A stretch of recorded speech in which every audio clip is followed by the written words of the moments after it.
รับអូនជាងចំពោះតែអូនមួយបើអូនបានស្ដាប់ហើយលែងព្រួយចម្រៀងមួយនេះសម្រាប់អូ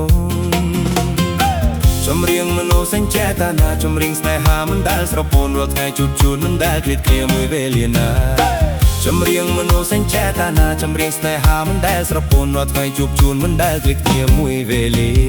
បងខំច្រៀងចម្រៀងភក្តីអង្វរស្រីឲ្យមេត្តា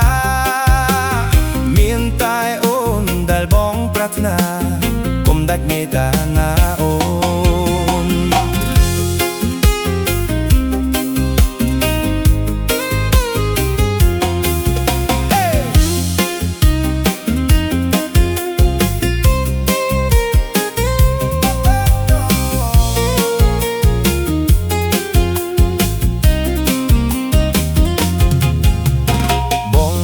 ច្រៀងបទចម្រៀងនេះជាពិសេសចង់ឲ្យស្រីស្ដាប់កំសាន្តបំបត្តិទុក្ខភ័យដែលស្រីកង្វល់ក្នុងអរ៉ាចម្រៀងមនោសញ្ចេតនាចម្រៀងស្នេហាមិនដែលស្រពោនរាល់ថ្ងៃជួបជូនមិនដែលឃ្លាតគ្នាមួយវេលាណាចម្រៀងមនោសញ្ចេតនាចម្រៀងស្នេហាមិនដែលស្រពោនរាល់ថ្ងៃជួបជូនមិនដែលឃ្លាតគ្នាមួយវេលា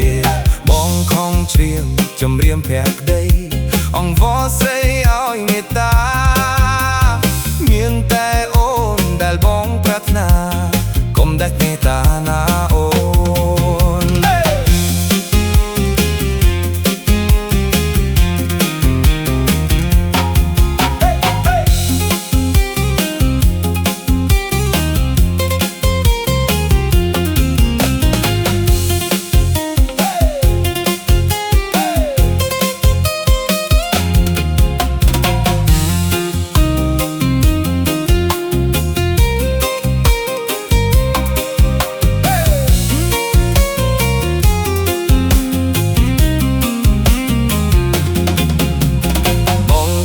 ឲ្យតែមួយគ្មានពីរគឺនារីកំពូលស្នេ